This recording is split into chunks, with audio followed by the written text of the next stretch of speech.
What about cryptocurrencies? Are you a believer in cryptocurrencies? No, I'm not a believer in cryptocurrencies, and I would say that cryptocurrencies are a bubble. And I would describe cryptocurrencies as a limited supply of nothing. So to the extent there's more demand than the limited supply, the price would go up.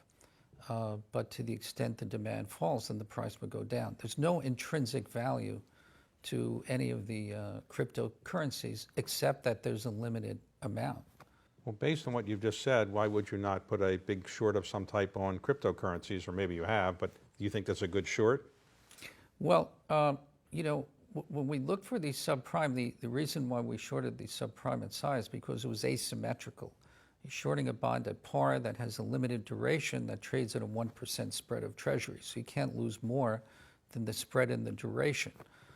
Yet if it defaults, you can make the par amount. In crypto, there's unlimited downside.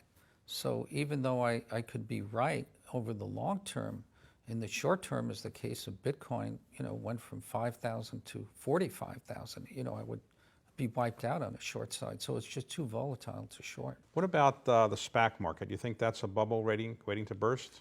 I don't think it's quite a bubble, but it's clearly shows elements of a frothy market. There's just too much liquidity.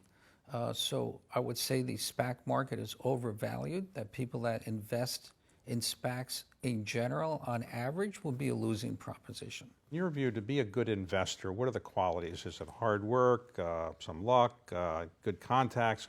What are the qualities that make a good investor, or the kind of investor you have been doing? Well, you definitely need a lot of training. So, there's a lot of issues to understand from a legal, investing, business standpoint.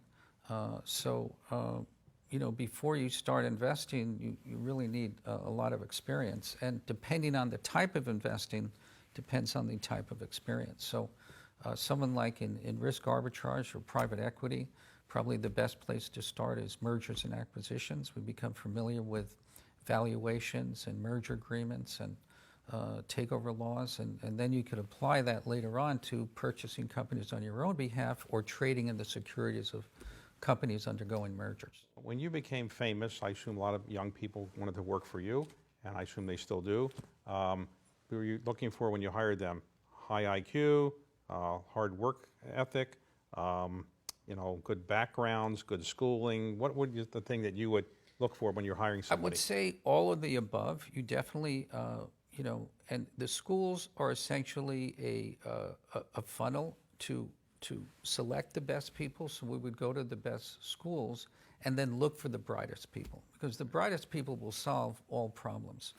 In addition to that, you need people that have an agreeable personality that won't be disruptive to the organization. But I would think we'd want to go to the best schools and hire the brightest people.